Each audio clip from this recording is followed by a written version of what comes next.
Welcome to Kent Police Federation's extraordinary open meeting. And we deliberately entitled it Policing in Crisis, because we believe that policing is in crisis, a crisis that it's never been in before. Let me start with something I will return to at the end.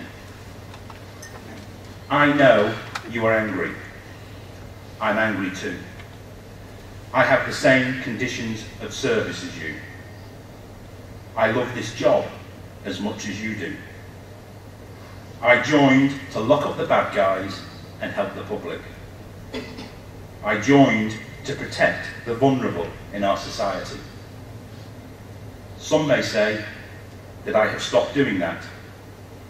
Well, let me tell you this.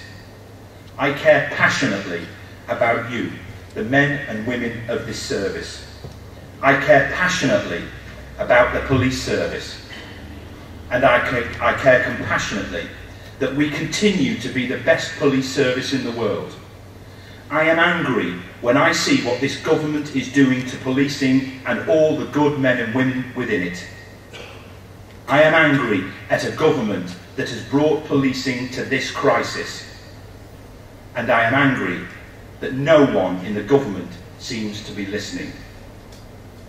So yes, we're all angry. But let's make sure we direct that anger in the right direction.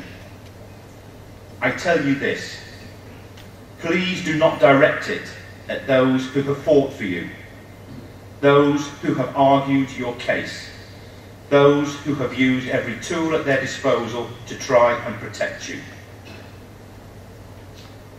The Association of Police Authorities sold us down the river.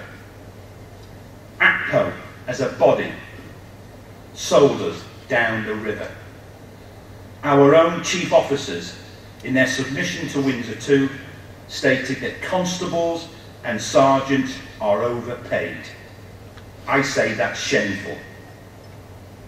But don't worry. They made sure to tell him they weren't paid enough. ACPO, the alleged leaders of the service, have been too busy trying to save their own neck. Too busy trying to save ACPO PLC. They have fed the crocodile in the hope it eats them last. But eat them Theresa May will. Much has happened since we met last November. The Police Arbitration Tribunal produced its recommendations and the Home Secretary ratified them. Eventually. Why wouldn't she? She got most of what she wanted. In fairness, there were some wins.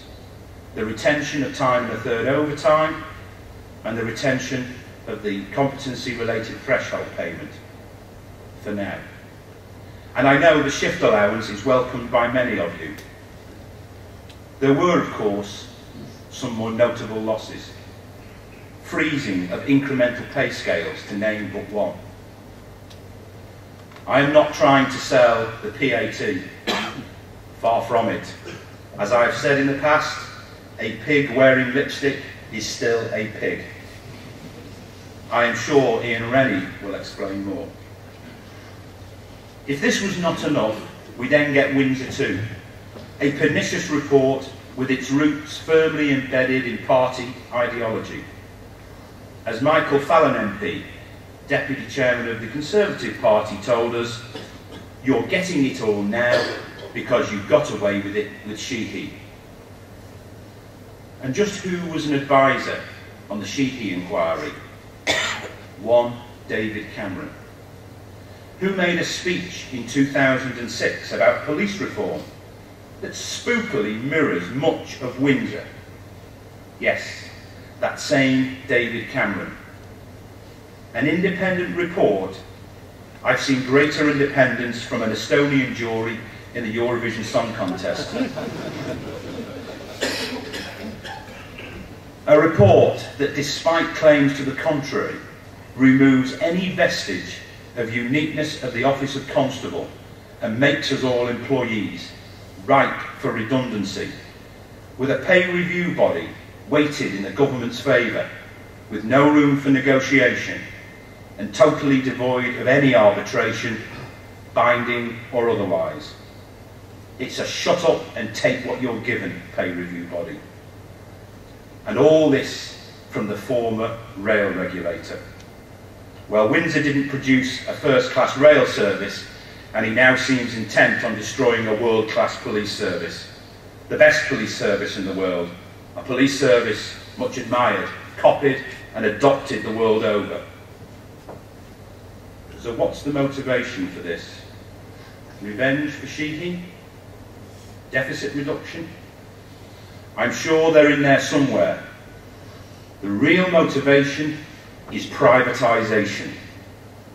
We need to put the pieces of the jigsaw together as this government is pursuing privatisation by stealth, pursuing it in a piecemeal way through seemingly unconnected issues. Swinging 20% cuts to police budgets will produce 16,200 fewer police officers and 18,000 fewer police staff. More importantly, as workloads show no sign of diminishing, they create a gap.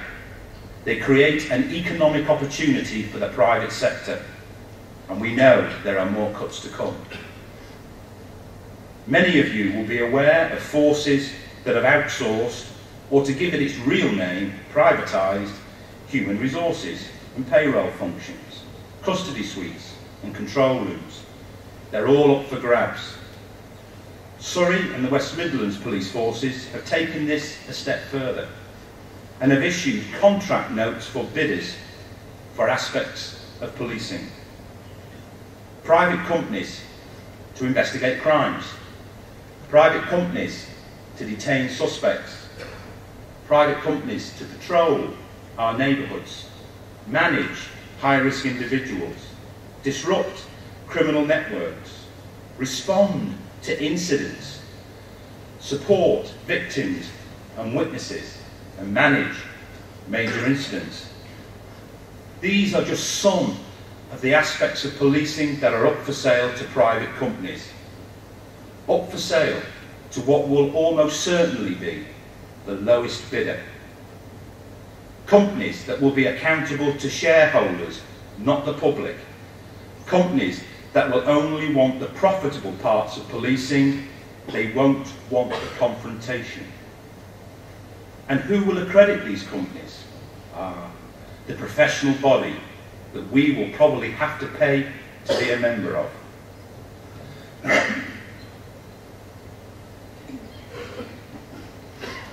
Look at South Yorkshire Police. PCSOs rebadged as local beat officers, solely responsible for day-to-day contact with the public. Patrol officers, police officers, corralled into task teams, ready for use when powers need to be exercised, when force is required. Now go back to Windsor 2 and the infamous fitness test. That emphasis on fitness for full duties. The fitness test that will get more difficult to pass. By 2018, it will be the Police Service of Northern Ireland fitness test, a test where there is routine arming.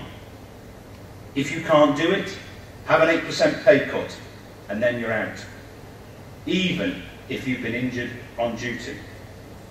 I ask, how long before every officer has to be level 2 public order trained? How many 59-year-olds will be able to do either of those?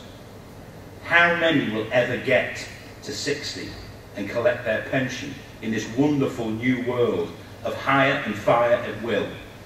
In this new world where police officers take all the risks and, having taken those risks, are rewarded with pay cuts and redundancy.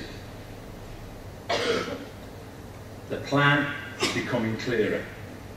Privatise the softer, lucrative aspects of policing and leave warranted officers with a confrontational end of policing. Our interaction with the public will be solely when strong-arm tactics are required. How does that fit with policing by consent? How does that fit with Peel's principles, now 183 years old, but still fit for purpose? How does that fit with policing by the people, for the people? Why am I talking about privatisation as opposed to your pay? Ladies and gents, it's simple. It is absolutely no use fighting this government on the battleground of pay and pensions. We will not get any public sympathy. They are having their pay cut. They are losing their jobs. No. We must choose the right battleground. We must engage them on cuts and privatisation. We must engage them on the end of policing by consent, the end of a style of policing that has served the public well for 183 years. Police officers will be transformed into the equivalent of France's CRS, whilst the local patrols will be provided by G4S or some other company. It's a recipe to give private clampers domain over the public. It's a recipe for disaster. Our Chief Constable says the police is still one of the most worthwhile careers anyone could hope to have. Well, I don't know about career, but if you get to 60, you'll need a carer. Many have asked, what is the Federation doing? Many have been calling for full industrial rights. That's why you will be balloted. Each and every one of you will have a vote. We must ensure that vote isn't cast in anger. So there will be a process to explain the pros and cons of those rights. It is important you make an informed choice. There are meetings like this happening all over the country. And on the 10th of May, there is the march in central London, a march for the very future of policing. Colleagues, you need to understand the world in which we have to operate as your staff association. The rules and, yes, the criminal law we have to abide by. If I was to encourage officers to refuse to do voluntary duties, for example, I could be prosecuted for causing disaffection. I would probably end up in prison. Now that might cheer up the Chief Constable, even my wife. But frankly, it's not on my bucket list of things to do before I die. But this is a battle the Police Federation cannot fight alone. You must get involved. And yes, that involves going to see your MP. Please don't just write.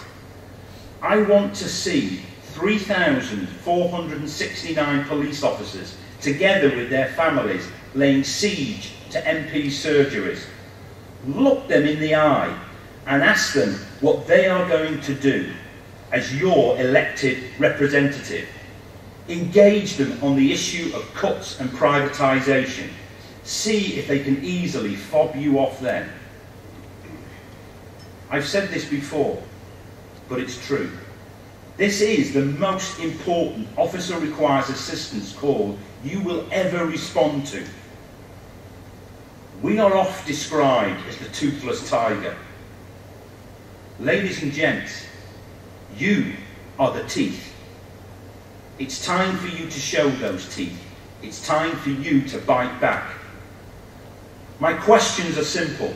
Are you united with us? Are you ready to stand with us to protect the best police officers and the best police service in the world? Policing by consent was established in 1829. Please don't sit back while they dismantle it without consent. Thank you for listening.